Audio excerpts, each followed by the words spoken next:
بالله من الشيطان الرجيم بسم الله الرحمن الرحيم الحمد لله رب العالمين وبه نستعين على أمور الدنيا والدين والصلاة والسلام على أشرف الأنبياء والمرسلين سيدنا محمد وعلى آله وصحبه أجمعين أما بعد. في سورة البقرة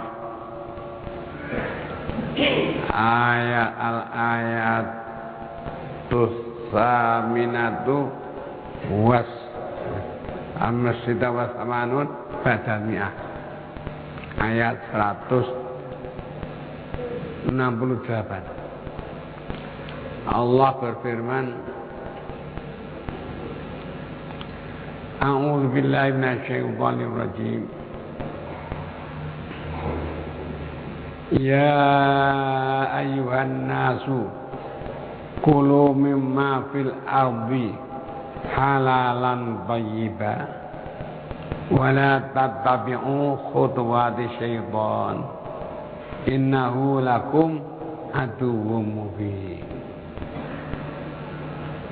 Ya ayyuhalladzina amanu, wahai orang-orang yang beriman, kulu makanlah mimma fil ardi, apa saja yang ada di muka bumi, makanan yang tumbuh di muka bumi, tapi syaratnya yang halalan, yang halal wujudnya dan cara mengambilnya. Dan yang kedua syaratnya yang thayyiban, yang bagus bagi kesehatan.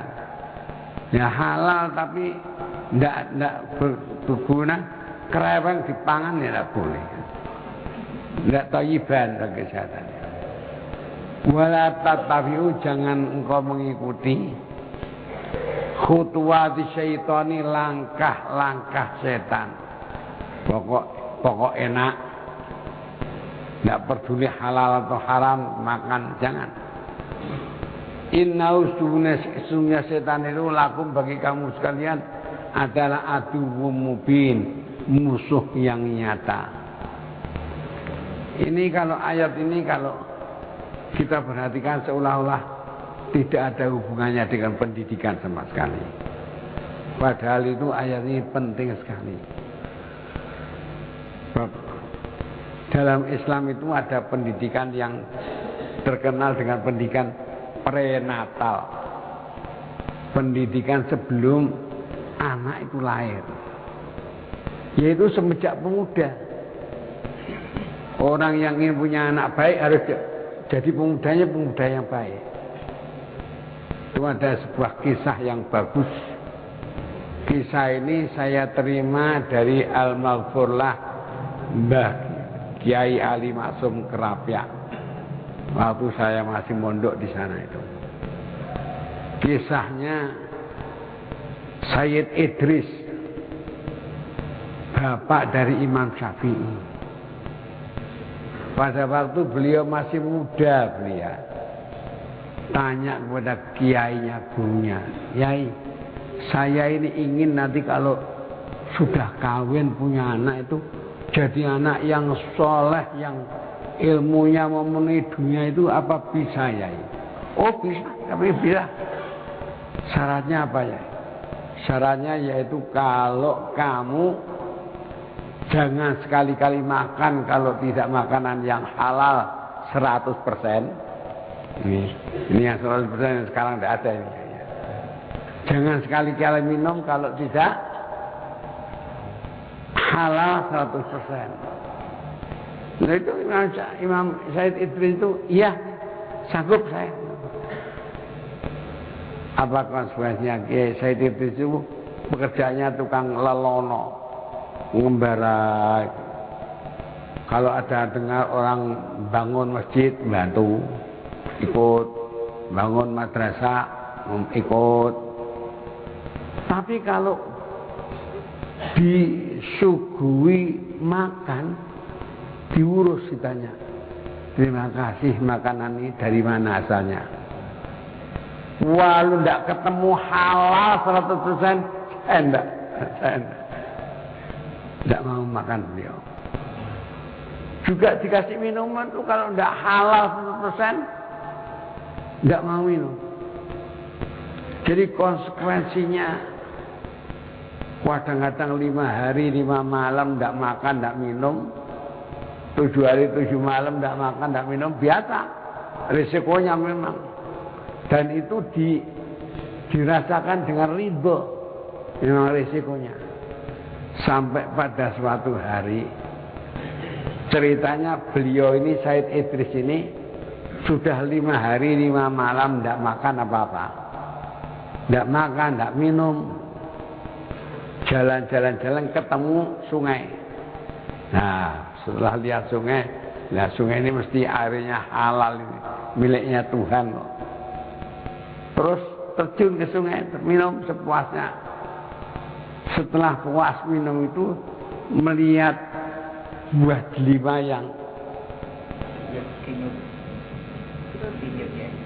yang terhanyut, masuk bahasa Indonesia kenyut.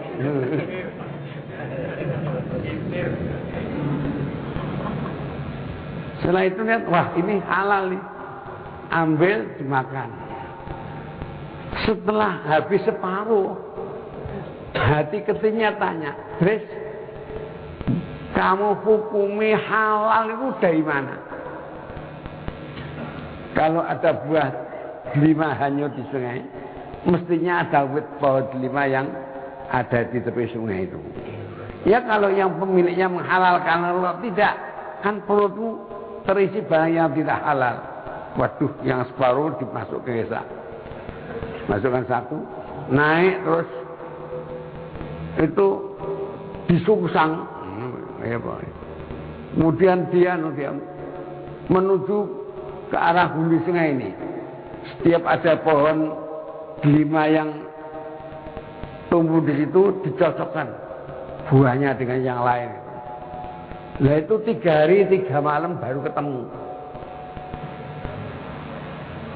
ketemu bahwa pohon delima itu milik seorang kiai besar yang punya pondok pesantren. Sekata Syekh Idris, alhamdulillah, mudah-mudahan ya, gampang mendapatkan halal. Setelah sowan Mbah Kiai itu, akhirnya yang menyatakan bahwa kedatangannya itu untuk meminta halal delima separuh yang telah termakan 3 hari yang lalu. Loh, Kiai ini ngamuk. Lah iki malinge. Pantas delima saya tiap pagi itu yang sepikul-sepikul, sekarang ini mengaku pura-pura dapat separuh. Sudah nggak bisa mengalahkan.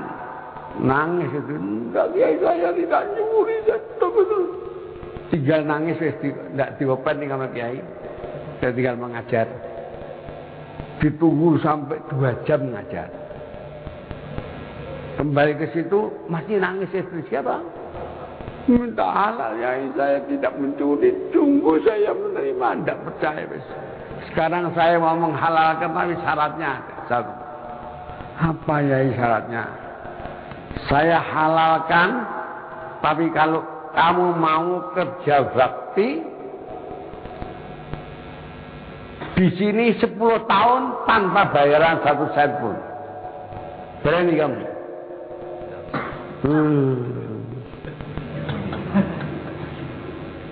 Kalau memang itu syaratnya, Kiai, saya ridho mau melaksanakan. Loh, mempengen Said Idris gitu. Nek arek kauman, di pasar Melayu. Barang-barang pergosoan ndak. Ini mau dia.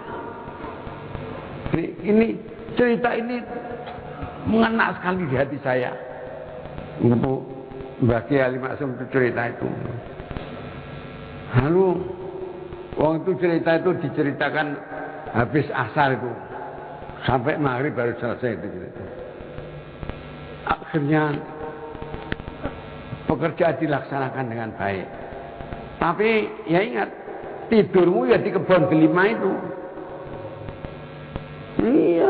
Dan jangan datang ke sini, ke rumah, tidak boleh. Jangan minta makan kalau tidak diantri. Dicoba sama kiai ini. Temenan ora bocah iki.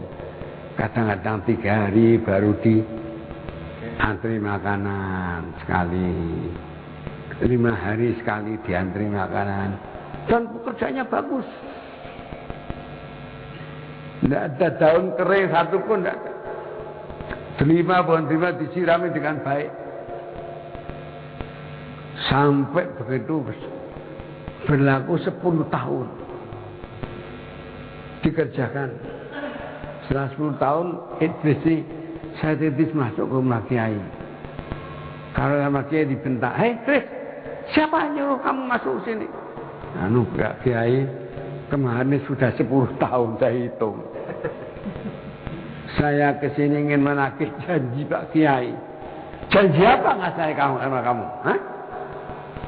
Janji menghalalkan delima separuh yang saya makan 10 tahun plus 3 hari yang lalu.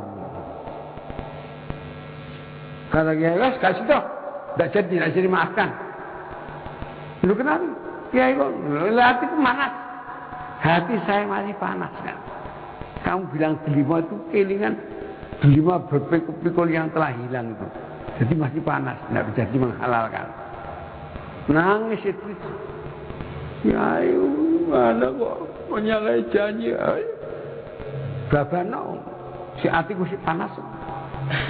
Masih panas, bagaimana mau menghalalkan? Sampai akhirnya ya menangis lagi. Ditinggal ngaji 2 jam masih menangis. Miskin Idris, saya bersedia menghalalkan, tapi syaratnya 1 kali lagi. Syarat 1 kali lagi, Kiai nyalai syaratnya apa tidak? Enggak, sekarang enggak. Apa itu syaratnya? Yaitu kalau kamu mau saya ambil jadi menantu saya. Tapi kamu jangan ketawa seneng jadi menantu saya. Sebab anak saya itu perempuan hanya 1. Itu ditolak oleh orang seluruh dunia. Sebab rupanya kulitnya itu hitam. Matanya buta. Telinganya tuli. Hidungnya gelompong, mulutnya bisu, tangannya apa itu? Ya tiker, kakinya lumpuh. Ya apa itu? Kamu mau gimana? Pikir. Ya Allah, rapi pisan kok ngene. Tapi terus ingat lagi, barangkali ya wanita yang begini yang akan melahirkan anak saya yang luar biasa itu. Barangkali akhirnya dia mau ingat. Nggih, kurun Yai. Asal Kiai buat nyulanya janji lagi, tidak menyalahi janji. Enggak, ya angka tuka itu berarti ahlal tuka. Gitu. Menghalalkan delima.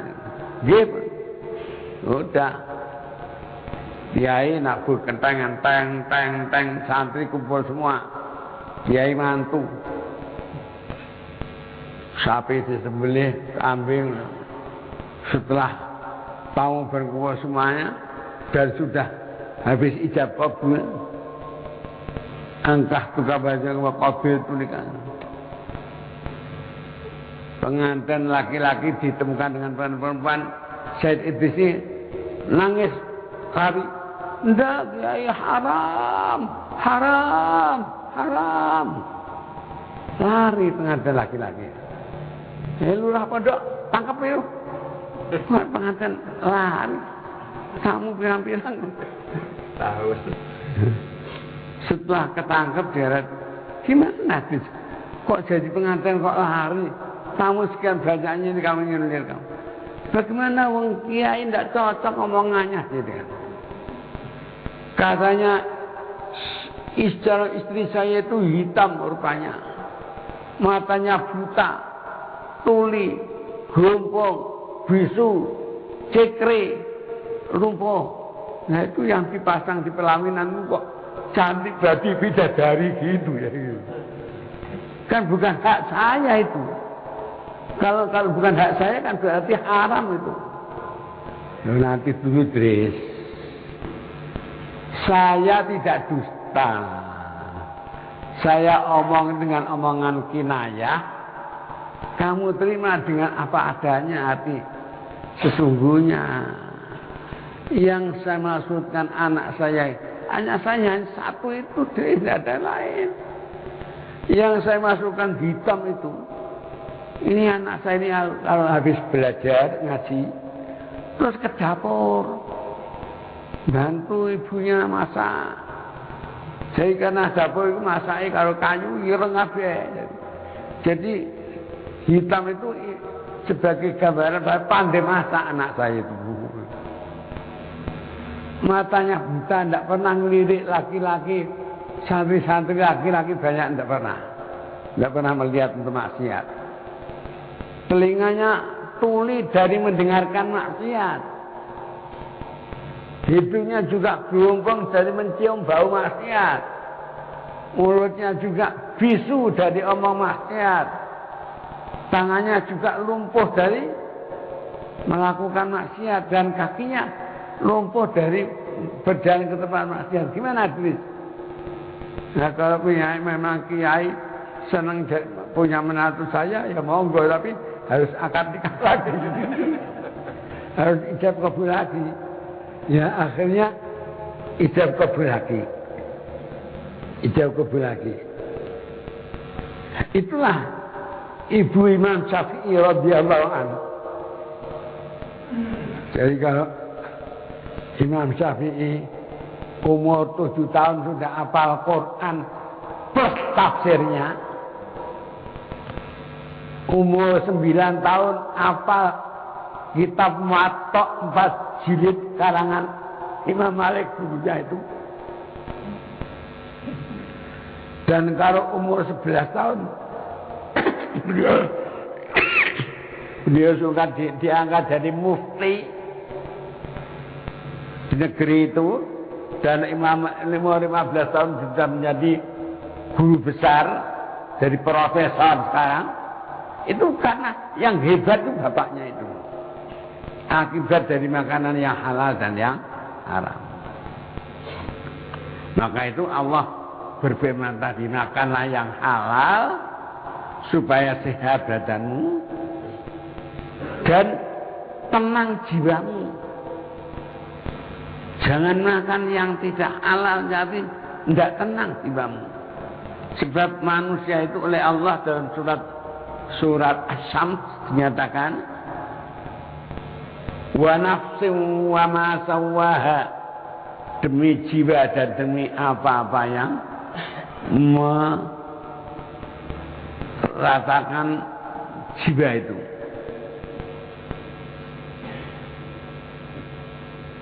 Fa'alhamaha, kemudian Allah memberi ilham pada jiwa itu, fujuraha wa taqwaha, dorongan untuk berbuat durhaka dan dorongan untuk berbuat takwa.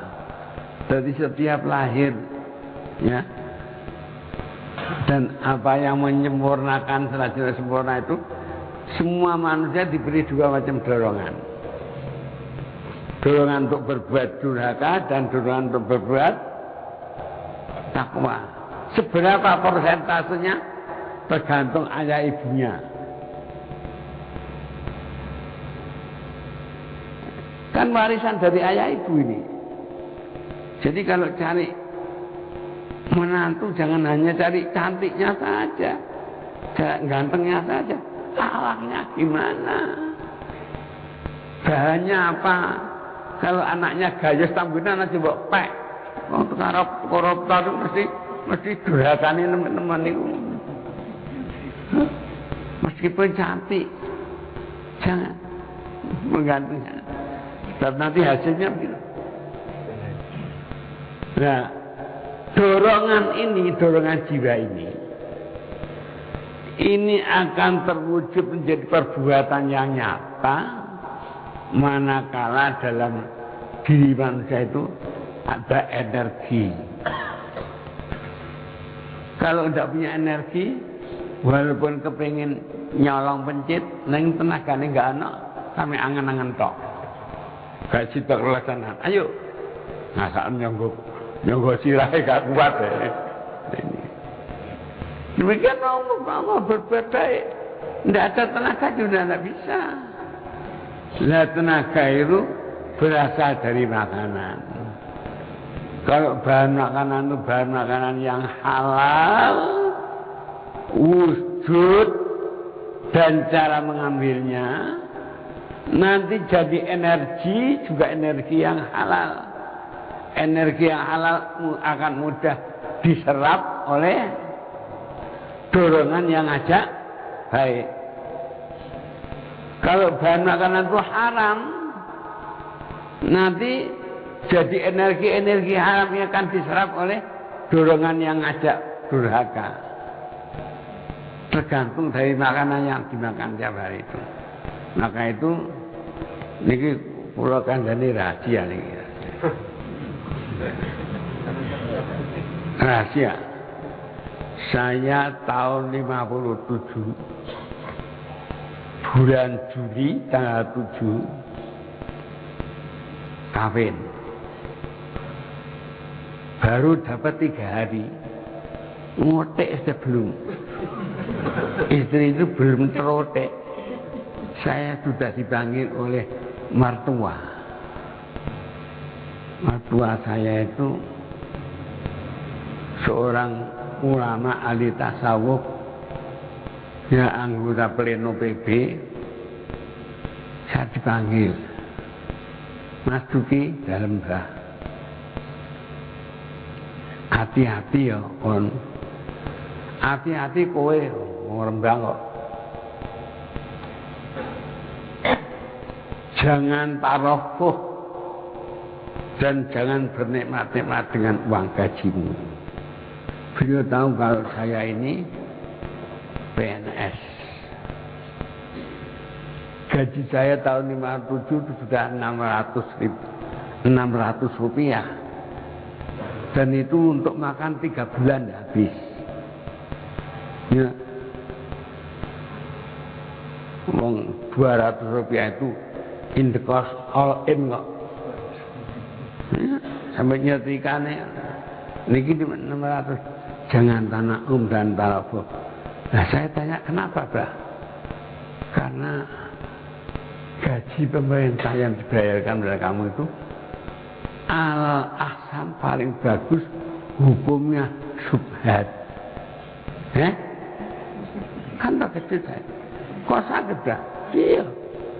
Dari hasil hutan, hasil tambang, hasil laut yang halal-halal dicampur dengan pajeke babi, pajeke judi, pajeke minuman keras, pajeke begenggek. Lu kan iya. Ya kalau sudah campur aduk paling apik kan subhat. Jadi jangan tarofuh. Nah terus ya kalau tidak bisa cari kerja lagi kamu ya, kalau hanya uang gaji yang ngliwet nek karo nyambel, jangan beli tempe, jangan beli sayur. Ya Allah. Lu saya kok manut? Nggih, Bah, insyaallah. Itu saya laksanakan betul-betul itu. Nah, untung waktu itu kerja pertama kali di Kalimantan. Jadi cari sayuran itu di kali banyak. Enggak usah cari ikan yang mancing sendiri sudah. Tidak menggunakan uang gaji. Dan sampai sekarang ini pensiun saya tidak pernah saya ambil. Nek gak ngandel tak kono nang Bank BRI unit Mergosono yang 3 data. Ya sing dipangan ya sing halal-halal itu. Nek kepepet ya mek nempur tok sama gawe sambel tok. Nah itu akibatnya memang betul karena dari makanan yang halal itu anak songo dadi kabeh, iso ngaji kabeh, dadi sarjana kabeh. Ndak ono sing betik. Nah, ini pengaruhnya makanan halal dengan tadi, dengan pendidikan, dengan makanan yang halal. Jadi ada anak yang di pondok, bapaknya sudah minta sangu banyak untuk beli kitab, bapaknya ndeleng anak wis tekan ngomah malah ndak jadi. Nah, anak saya alhamdulillah jadi semua. Jadi semua itu. Ya karena dari makanan yang halalan thayyiban, maka itu barangkali banyak yang kenal dengan saya. Saya jadi dosen itu masih mentok aja Sungai Bimoro dadi gawe. Golek sing halal, golek sing halalan thayyiban. Dulu sini kiai yang sering saya bawa itu, alhamdulillah kiai India itu. Nah gitu saja gitu. Harap sama kiai Imam Maksari itu, harap saya sampari, saya sampai di rumah pun ya gratis betul bayar, tapi saya tutupi muka saya. Ini dalam rangka mencari halal. Ini jadi kalau kita ingin jadi anak kita ini baik, itulah makanan yang halal.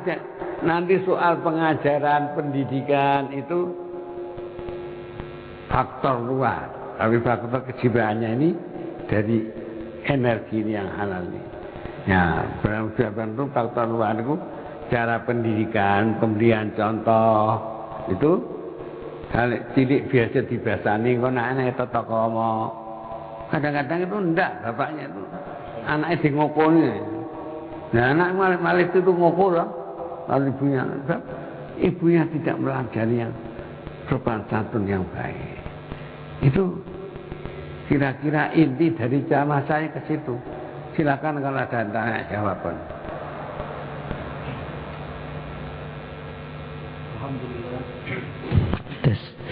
Alhamdulillah, luar biasa kita telah mendengarkan pencerahan, penjelasan, pengalaman dan pengamalan dari Romo Yai Mas Tuki Mahfud. Barangkali di antara jamaah ada yang punya unek-unek pertanyaan, monggo dipersilahkan untuk diajukan kepada panjenenganipun.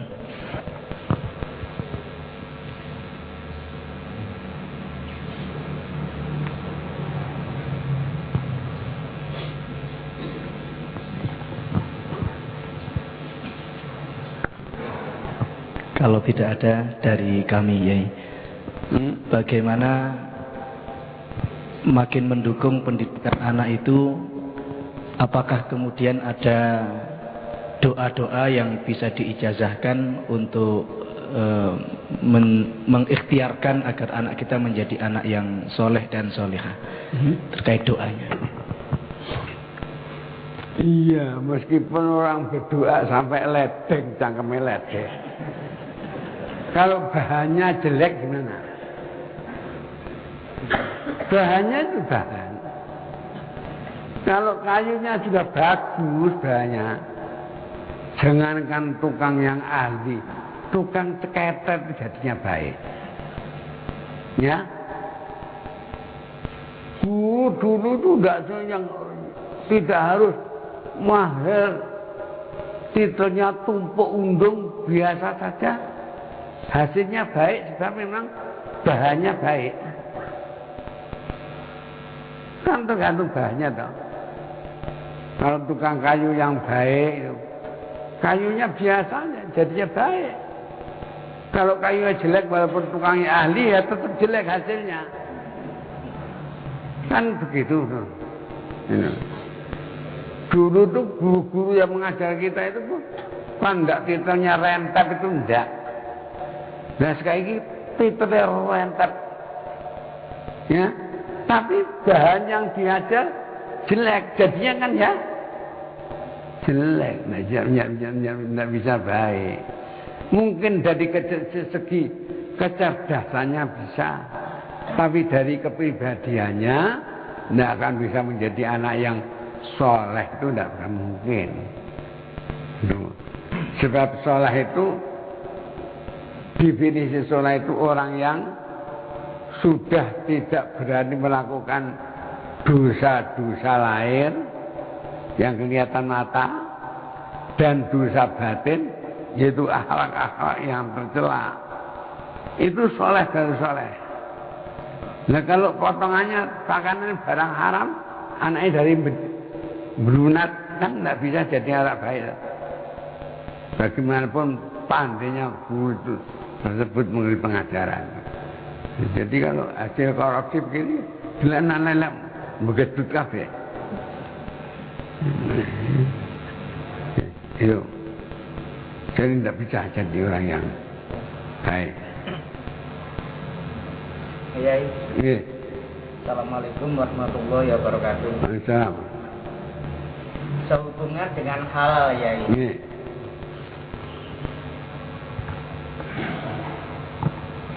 Sehubungan dengan barang yang halal yang saya tanyakan, karena kita kecil pernah nyolong buahnya orang, ketok mateng, jengget, melayu.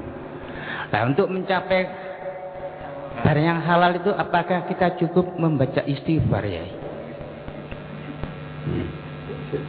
Karena kan yang punya sudah nggak tahu apa sudah meninggal atau bagaimana. Gitu ya, nomor satu. Dan yang kedua, saya sebagai orang tua punya menantu, kalau dia ngajak salaman saya punya wudhu, itu hukumnya wudhu saya itu batal atau bagaimana ya? Terima kasih. Assalamualaikum warahmatullahi wabarakatuh. Salaman punya mantu, saya punya wudhu saya itu batal atau bagaimana ya? Biar hati saya itu pas gitu ya. Kalau mantu nih ora batal toh. Mantu masih mbok ambung, ndak batal. Nggih, matur suwun Yai. Soale cek mboten anu Yai ngoten Yai. Nggih, harus. Nah, soal makanan itu yang nyolong itu, nyolongnya sudah balik atau belum? Kalau masih kecil biasanya sing tukang nyolong pencet itu udah durung balik. Nggih. Lah nek isih cilik durung balik, belum kena hukum. Belum kasih aturan halal haram, belum balik kok dia. Paham deh? Hanya untuk ikhtiyat saya pernah. Dulu menggembala kambing ya di padang milik Pak D saya, dan banyak pohonnya kelapa.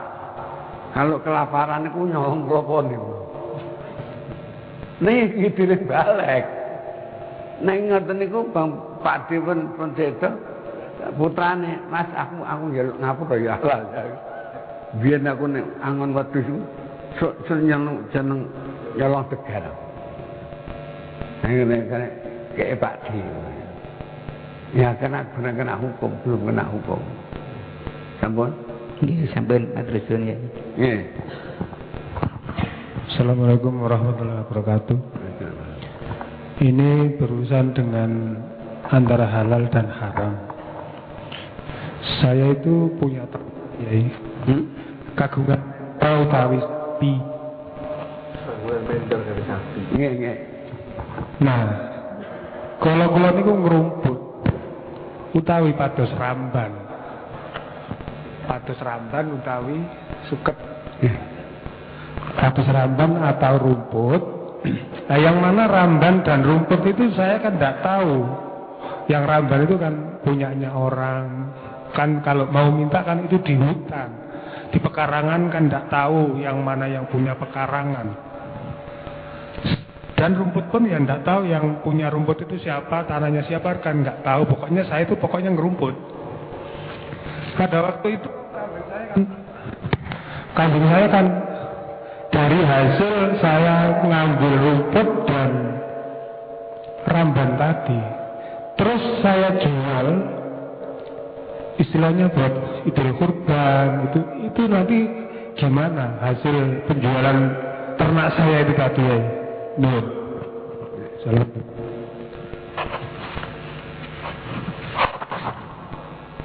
Saya juga pernah gitu.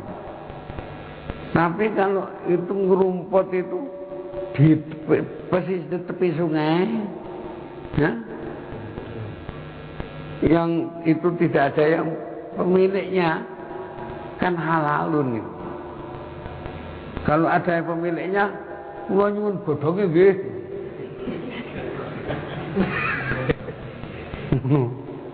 Oh, monggo, mana wis. Lho nggih, mlane niku angel golek. Pokoke biasane sok sing ngarep niku masuk wal kedua langgar kecanda ya diuntal ngene niku. Niku sing berat niku. Kadang-kadang nang dusun ku ngate yai. Nek mboten enten tiyange ngoten, wis yai sepi aku njaluk makan. Lah iya. Nah itu kalau yang punya menghalalkan, nek tidak. Ya kalau yang punya tidak punya kambing sendiri, kalau punya, ya itu mestinya ya lebih baik ya minta izin, minta halal, ya, supaya hilang kesubhatan itu. Pakanannya barang haram tak uang itu, ya, terus minta halalnya, hati-hati lah.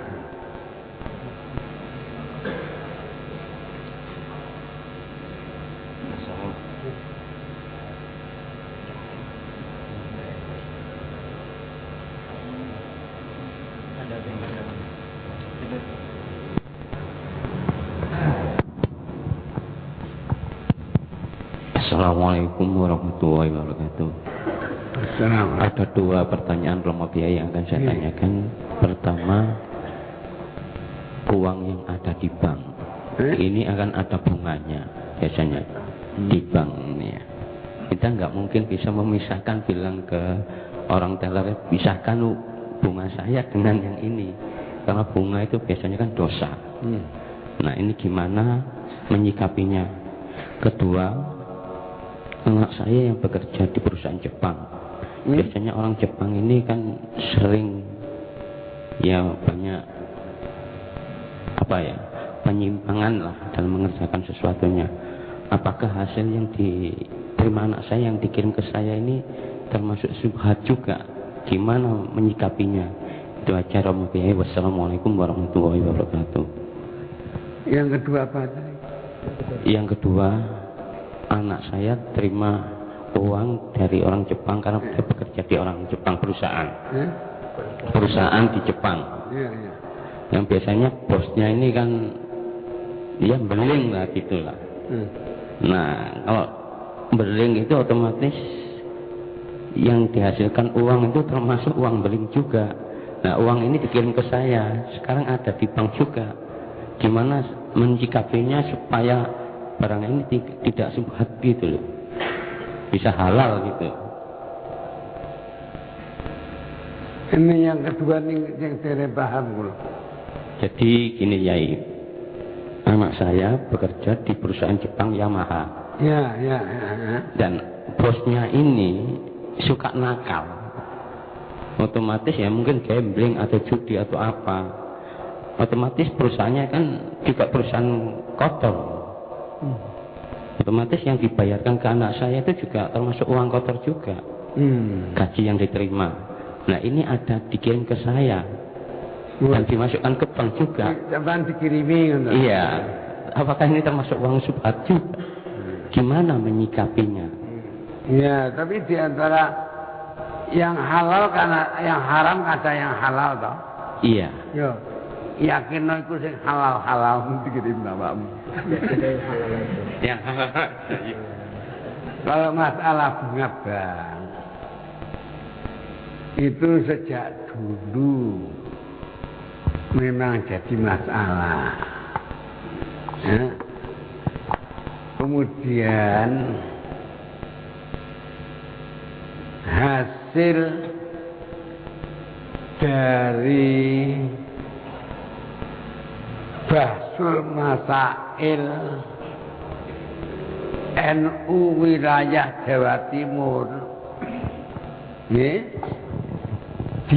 Blok Agung Banyuwangi ya, itu kalau nyimpan uang di bank itu banknya swasta ya haram terus, sebab yang jarra naf'an itu naf'an lil fardi, manfaat bagi yang memberi pinjaman, menarik bunga itu yang haram. Kalau bank pemerintah itu kan bukan lil fardi, lil jami, untuk seluruh masyarakat. Nah, untuk itu kalau setelah putusan Banyuwangi itu, uang saya yang saya simpan di BCA saya tarik, saya masukkan yang ke BRI yang punya pemerintah. Sebab pegawai BRI itu tidak digaji dari uang bunga itu, tapi digaji dari pusat. Ya. Nah, yang dihalalkan itu bunga deposito, tapi pada bank pemerintah itu pun masih mukhtalaf, masih banyak yang mengharamkan. Contohnya misalnya Al-Maghfurah Said Alwi Al-Idrus, ya, orang. Terus juga Kiai Basawi Alwi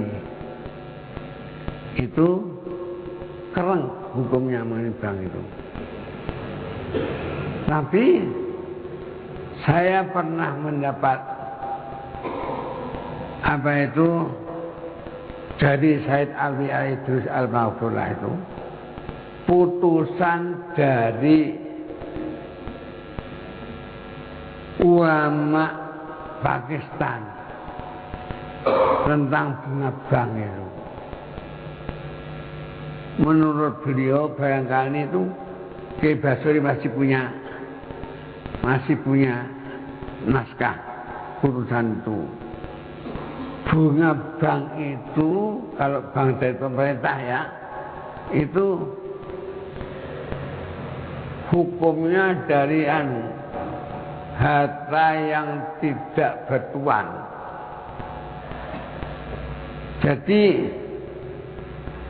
wajib diambil, tapi tidak boleh dimanfaatkan pribadi. Jadi saya ini, ya itu yang saya pakai. Dapat bunganya itu menjadi hak fuqara wal masakin. Saya tidak boleh mempergunakan.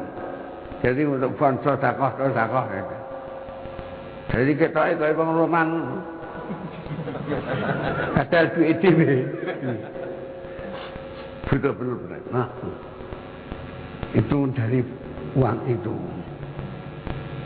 Jadi tidak dimanfaatkan untuk kepentingan pribadi. Ini yang harus dijaga. Sebabnya berarti kok malah jadi anak kaiso jadi soleh laki-laki ya. Kita kena itu. Insya Allah itu yang saya pakai itu sekali. Fatwa dari Said Alwi itu dulu. Sama dari saya Basor itu. Jadi itu namanya uang apa ya? Pokoknya bunga bank itu harus diambil, tapi tidak boleh dimanfaatkan untuk pribadi. Jadi menjadi hakul fuqara wal masakin. Ya, sudah. Nah kalau yang masalah itu ya padha bae ya. Menyambut gawe nak mulai Cina kono. Lah kita ini kadang-kadang ya beling. Ya yakin ana wis sing ban buru aku iku buruan sing halal kok. Asal dia selamat masih dodol berat Bang ya. Tidak hanya dodol arak tok. Saya kira cukup. Wallahu a'lam bishawab. Al-Fatihah.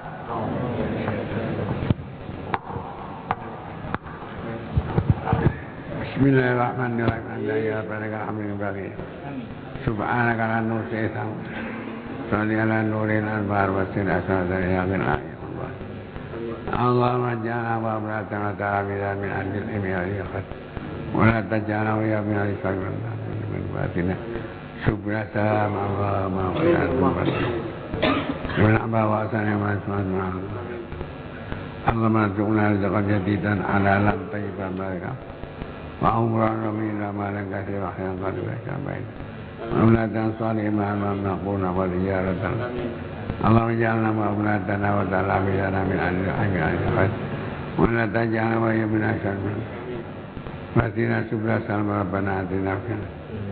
Ya aziz ya ghaffar ya amin sallallahu alaihi wasallam. Walhamdulillahi bil alamin bisirril Fatihah. Sallallahu rabbuna ala nur